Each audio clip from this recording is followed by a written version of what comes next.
Hello, bachcho. Let's see the question. The question says that if A is an invertible matrix of order 3 and B is another matrix of the same order as of A, such that determinant B is equal to 2, A transpose determinant A B is equal to A determinant B B transpose. If determinant A B inverse adjoint of A transpose B whole inverse is equal to K, then the value of 4K is equal to, सो हमको क्या करना है, value of 4 के बताना है क्या होगा. So first of all let's discuss the key concept of this question. Okay, so key concept क्या होगा इस क्वेश्चन का, सबसे पहले ये डिस्कस कर लेते हैं. सो की कॉन्सेप्ट है, देखिए, सबसे पहले जो हमारे पास डिटर्मिनेंट होता है ए बी मैट्रिक्स का, वो किसके इक्वल होता है, डिटर्मिनेंट ए डिटर्मिनेंट बी के इक्वल होता है. सिमिलरली अगर हमारे पास में एडजॉइंट ऑफ ए है, determinant of adjoint of A की बात करेंगे तो ये आएगा determinant of A to the power N minus one, where N is the order of this matrix. Okay, where N is order of the matrix, order of matrix, ये हमारे पास बनेगा. इसका हम यूज़ करेंगे. अब डिटर्मिनेंट ऑफ बी इनवर्स जो है, B inverse जो है वो किसके इक्वल होता है, वन अपॉन डिटर्मिनेंट बी के इक्वल होता है. एंड बी के ट्रांसपोज का अगर हम डिटर्मिनेंट करेंगे तो वो किसके इक्वल आएगा, वो हमारे पास इक्वल आएगा बी के डिटर्मिनेंट के ही इक्वल आएगा, क्योंकि ट्रांसपोज में फर्क नहीं पड़ता.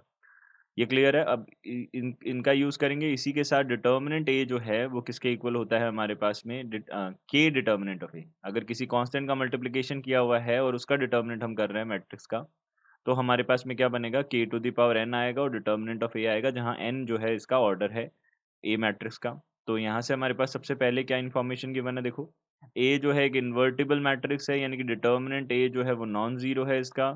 और इसी के साथ में इसका ऑर्डर जो है वो कितना है, 3 क्रॉस 3 है. एंड बी अनदर मैट्रिक्स है जिसका ऑर्डर भी 3 क्रॉस 3 है, और इसके साथ में डिटर्मिनेंट बी जो है वो किसके इक्वल है, 2 के इक्वल है. तो यहाँ से हमने क्या किया, सबसे पहले देखो, A transpose determinant A B is equal to A B determinant. तो यहाँ से देखो हमने ए ट्रांसपोज है, यहाँ पे ए का डिटर्मिनेंट है, यहाँ से बी है, this is equal to A determinant of B, और यहाँ से बी ट्रांसपोज है, ये है हमारे पास.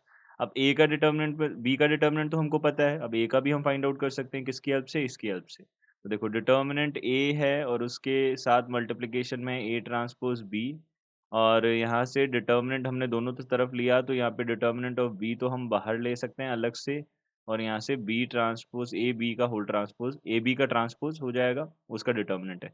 अब हमको पता है कि अगर कोई भी कांस्टेंट टर्म अगर हमारे पास में, जैसे डिटर्मिनेंट ए है, ये मैट्रिक्स नहीं है, नॉन मैट्रिक्स टर्म अगर हो, तो वो क्या हो जाती है हमारे पास, ऑर्डर के अकॉर्डिंग बाहर आ जाती है. तो ए ट्रांसपोज बी का दोनों का ऑर्डर ही 3 है, तो 3 पावर कितनी आ जाएगी, के टू द पावर 3, यानी कि determinant A to the power 3 बन जाएगा. अब डिटर्मिनेंट ऑफ ए ट्रांसपोज और यहाँ पे ए ट्रांसपोज और बी है, यहाँ पे ए किसके इक्वल हो जाएगा, देखिए बी ट्रांसपोज है, यहाँ से determinant of A B transpose हो जाएगा, और यहाँ हमारे पास में पावर कितनी आ जाएगी, 3 आ जाएगी, ये बनेगी.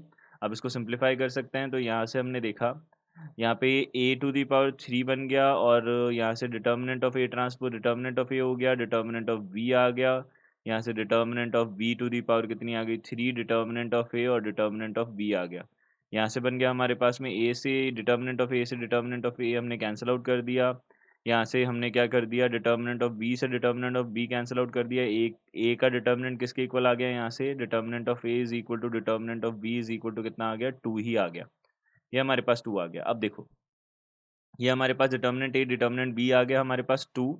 अब यहाँ से हम क्या करेंगे, ये जो हमको के का वैल्यू गिवन है उसका वैल्यू फाइंड आउट करने की कोशिश करते हैं. तो यहाँ से ए बी इनवर्स है, और यहाँ कितना है, adjoint of A transpose B है, और इसका होल इनवर्स है, इसका होल इनवर्स है हमारे पास में, और इसका डिटर्मिनेंट है पूरे का, ये किसके इक्वल दे रखा है, कैपिटल के इक्वल दे रखा है. तो प्रॉपर्टीज का यूज़ करना स्टार्ट करते हैं. देखो, प्रॉपर्टीज का हमने यूज़ करना स्टार्ट किया, तो डिटर्मिनेंट ए हो जाएगा, डिटर्मिनेंट बी इनवर्स हो जाएगा, यहाँ से determinant adjoint of A transpose B का होल इनवर्स, ये हो जाएगा, दिस इज इक्वल टू के आ जाएगा. ये हमारे पास बनेगा. इसमें हमने यूज़ की प्रॉपर्टीज़, तो ये डिटर्मिनेंट ए तो डिटर्मिनेंट ए ही रहेगा, determinant B inverse one upon determinant B हो जाएगा.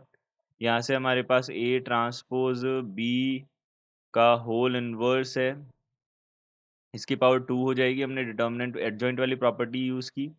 यहाँ पे डिटर्मिनेंट ए डिटर्मिनेंट बी, यहाँ से कितना हो जाएगा, होल इनवर्स है तो 1 अपॉन में आ जाएगा सारा। तो यहाँ पे ए ट्रांसपोज का डिटर्मिनेंट ए का डिटर्मिनेंट हो गया, ये बी का डिटर्मिनेंट हो गया, और यहाँ से इसका होल स्क्वायर हो गया, ये इसके के इक्वल आ गया। तो यहाँ से के इज इक्वल टू कितना आ गया, देखो डिटर्मिनेंट ए डिटर्मिनेंट बी, यहाँ से डिटर्मिनेंट बी, यहाँ से डिटर्मिनेंट ए का होल स्क्वायर और डिटर्मिनेंट बी का होल स्क्वायर बनेगा। यहाँ से देखो डिटर्मिनेंट ए से ये कैंसिल आउट हुआ, यहाँ से कितना बन गया, के इज इक्वल टू 1 अपॉन यहाँ से 2, यहाँ पे हो जाएगा 2 की पावर 4 हो जाएगी। तो 2 की पावर 4 कितना हो गया, 16 हो गया। तो यहाँ से हम 4k का वैल्यू अगर देखें तो कितना आ जाएगा, देखो 4k इज इक्वल टू कितना आ जाएगा, 4k will be equal to, यहाँ से 1/16 का मल्टीप्लिकेशन 4 से करेंगे तो कितना आ जाएगा, यहाँ पे 1/4 आ जाएगा। ये हमारे पास इसका आंसर होगा। So the final answer of this question is 1/4। I hope you understood it well. Good luck, thank you.